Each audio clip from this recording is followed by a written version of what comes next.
Good morning সবাইকে, welcome back to তানসুস live. শুরু করছি আজকে আমাদের কুচুপড়িকে দিয়ে ভিডিওটা। আমরা সবাই মিলে, বুঝতেই পারছো সবাই একসাথে, মানে এটা সানডে বেরিয়ে পড়েছিলাম জবাল আলী মন্দিরের উদ্দেশ্যে।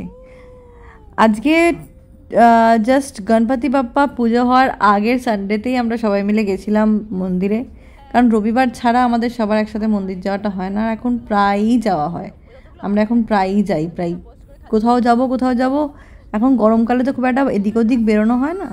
তা এই দেখো আমাদের দুজনকে, মিষ্টি মেয়েটা, একে কোলে নিয়ে বসে একে এটা ওটা সেটা বুঝিয়ে তবে গিয়ে তুমি ওকে একটু শান্ত করতে পারবে, তাহলে প্রচুর দুরন্ত হয়ে গেছে। এই কিছুদিন আগে জন্মালো এই কুচকিটা, তো একটুখানি গাড়ির মধ্যে একটু ঘুমিয়ে নিল, তারপরে আবার উঠে আবার দুরন্ত পড়া। চোখগুলো দেখো, পুরো ঘুমু চোখ। খুব একটা বিরক্ত হয় না যত দূরই যাওয়া হোক না কেন, যাই হোক না কেন, ওকে একটুখানি ছোট্ট বেবি তো, ওকে একটু ম্যানেজ করতে হয়, একটু খেলা করতে হয়, ওর সাথে এনগেজ থাকতে হবে। এরকম চুপচাপ থাকলে তো হবে না। তোমরা তোমাদের মতো মোবাইল ঘাঁটছো, আমি চুপচাপ নিজের মতো থাকবো, সেরকম করলে তো একদমই হবে না। সামনে পিসোকে আর বাবাকে একটুখানি ডাকছে, ওর ইচ্ছে সামনে যাওয়া, কিন্তু এখানে বাচ্চাদের সামনে বসাটা অ্যালাউড নয়। কার সিটে করে বসা যায়, কিন্তু ওরকম সামনে বসাটা একদমই অ্যালাউড নয়। তো সেই জন্য ওকে পেছন দিকেই ম্যানেজ করা হচ্ছে। পিসোর কোলে যাবে, বাবার ওখানে যাবে, সামনের ওই যত সুইচ আছে সেগুলোকে টিপবে, এই হচ্ছে ওর উদ্দেশ্য। কিন্তু সেটা তোকে করতে দেওয়া চলবে না। ওর সাথে কথা বলা হচ্ছে, কত নতুন কথা বলতে শিখেছে, সেইগুলোই ওকে বলতে বলা হয়। কে কীরকম আওয়াজ করে, কোন অ্যানিমালটা কীরকম আওয়াজ করে, সেগুলোই শুনে আমরা হাসতে আমাদের দিন কেটে যায়। পুরো জার্নিটা আমাদের প্রায় 40-45 মিনিটের জার্নিটা মনেই হয় না যে অতটা যাচ্ছি। ওর এনার্জি আমাদের থেকে 4 গুণ বেশি।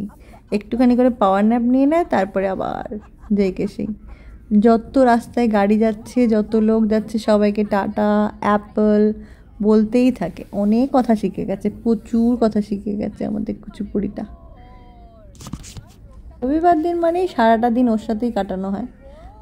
সকাল আমরা মোটামুটি 12টা নাগাদ বেরিয়েছিলাম, হালকা ব্রেকফাস্ট করে অলমোস্ট পৌঁছে গেছি।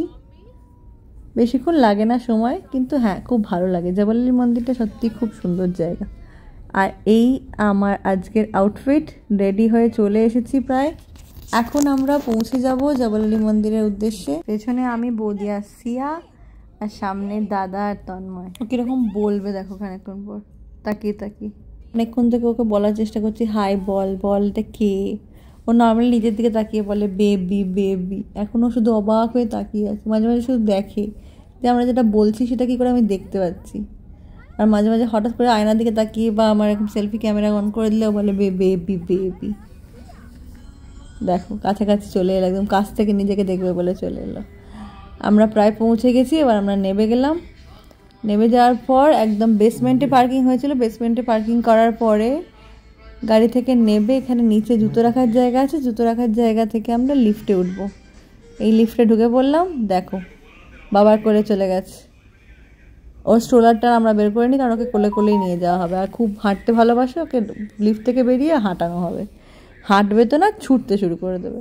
একটু মা বাবার সাথে খুমছুটি চলছে, এই মোমেন্টসগুলো আর ফিরে আসবে না। তাই এই মোমেন্টসগুলোকে ক্যামেরাবন্দি করতে পারছি, এটাই অনেক বড় ব্যাপার। মন্দিরে চলে এসেছি। সবার যদি ভিডিওটা ভালো লেগে থাকে অবশ্যই লাইক, কমেন্ট, শেয়ার, সাবস্ক্রাইব করতে ভুলো না। দেখা হবে নেক্সট ভিডিওতে। Till then take care, by.